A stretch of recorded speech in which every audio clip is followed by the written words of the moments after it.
لیں، عیش و عشرت کر لیں، اس کے بعد جب بوڑھے ہو جائیں گے پھر مسجد کا کوئی نہ کوئی کونا سنبھال لیں گے۔ میں نے کہا او نادانو، بوڑھے بیل کو اللہ تعالیٰ قربانی کے لیے قبول نہیں کرتا، پھر تمہیں قبول کیسے کرے گا؟ ایک دن میرے کریم نبی مسجد میں بیٹھے زارو قطار رو رہے تھے۔ آقا کریم کی آنکھیں چھم چھم برس رہی ہیں، چشمان اقدس سے آنسوؤں کی لڑی بہہ کر رخساروں کو چھو رہی۔ آقا کریم روتے چلے جا رہے ہیں، اتنے میں حضرت سیدنا عمر فاروق رضی اللہ تعالی عنہ میرے کریم نبی کی خدمت میں حاضر ہوئے۔ رونے کی وجہ پوچھی تو میرے کریم نبی نے فرمایا، عمر ابھی تھوڑی دیر پہلے حضرت جبریل میری خدمت میں حاضر ہوئے اور جبریل نے آ کر مجھے اللہ کا سلام دیا اور ساتھ میں کہا یا رسول اللہ، اللہ فرما رہا ہے آپ کی امت کا کوئی بھی بچہ، آپ کی امت کا کوئی بھی شخص جب وہ کلمہ پڑھ لیتا ہے تو کلمہ پڑھتا پڑھتا پڑھتا پڑھتا عمر گزار لیتا ہے۔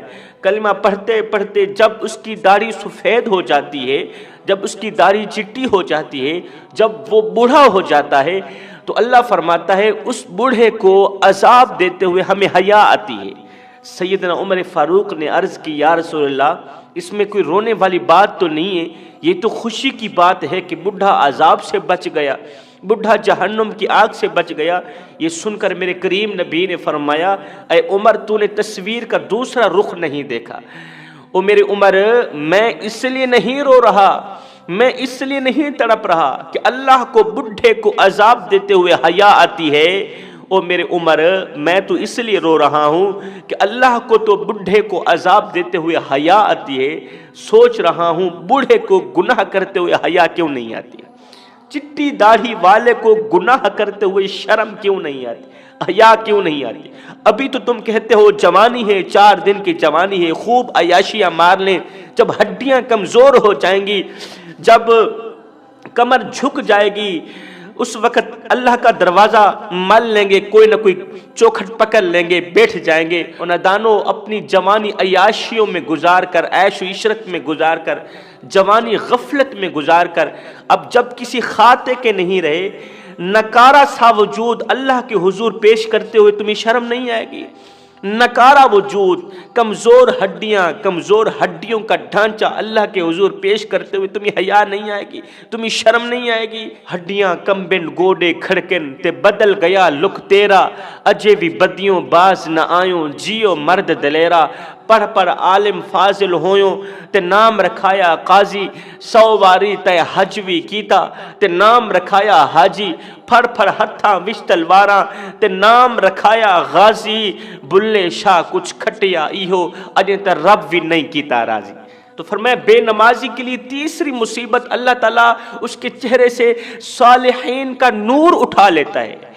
آج میری قوم کی بیٹی کہتی ہے کہ میں خوبصورت بن جاؤں، میں لوگوں کو خوبصورت لگوں، میں لوگوں کو پیاری لگوں، میرے ڈھیروں رشتے آئیں، جب لوگوں کو پیاری لگوں گی، خوبصورت لگوں گی تو میرے لیے ہزاروں رشتے آئیں گے، اچھے اچھے رشتے آئیں گے۔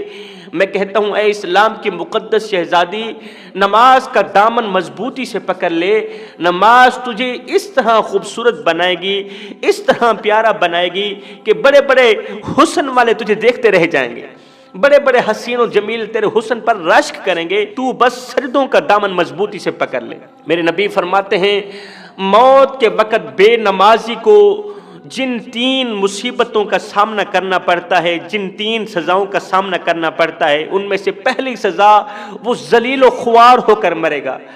یہ کوئی اور نہیں فرما رہا، یہ خود میرے کریم نبی فرما رہے ہیں، وہ نبی جن کے صدقے ہمیں عزت ملی، جن کے صدقے ہمیں مقام ملا، جن کے صدقے ہمیں شہرت ملی، جن کے صدقے اللہ کا قرب نصیب ہوا، اللہ کی محبت نصیب ہوئی، جن کے صدقے خود رب فرما رہا ہے اے امت محمدیہ، میں تم سے 1 ماہ سے نہیں 70 ماہ سے بھی بڑھ کے محبت کرنے والا ہوں۔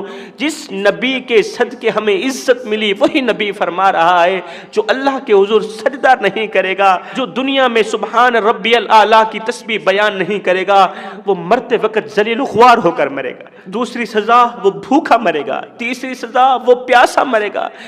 اسے اس قدر پیاس لگے گی کہ 7 سمندر کا پانی بھی اگر اسے پلا دیا جائے تو بھی اس کی پیاس نہیں بجھے گی، اس کی پیاس نہیں مٹے گی۔ پھر میرے کریم نبی نے فرمایا بے نمازی جب قبر میں جائے گا تو اسے 3 مصیبتوں کا سامنا کرنا پڑے گا۔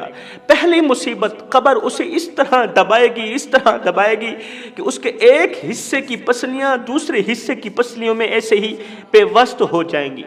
دوسری مصیبت، اس پر ایک ایسا سانپ مسلط کر دیا جائے گا، ایک ایسا زہریلا سانپ مسلط کر دیا جائے گا کہ وہ سانپ اسے ایک بار ڈنگ مارے گا، یہ 70 گز زمین میں اور دھنس جائے گا۔ تیسری مصیبت، وہ منکر نکیروں کے سوالوں کا ٹھیک طرح سے جواب نہیں دے پائے گا۔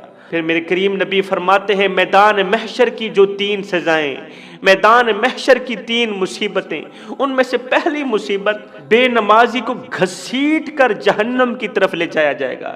1,24,000 رسولوں پیغمبروں کی امتوں کے سامنے، اپنے عزیز و اقارب کے سامنے، اپنی اولاد کے سامنے، اپنی بیوی کے سامنے، اپنے باپ کے سامنے، ماں کے سامنے، دوستوں کے سامنے اسے گھسیٹ کر جہنم کی طرف لے جایا جائے گا۔ یہ اس کی ضلالت کا دن ہوگا۔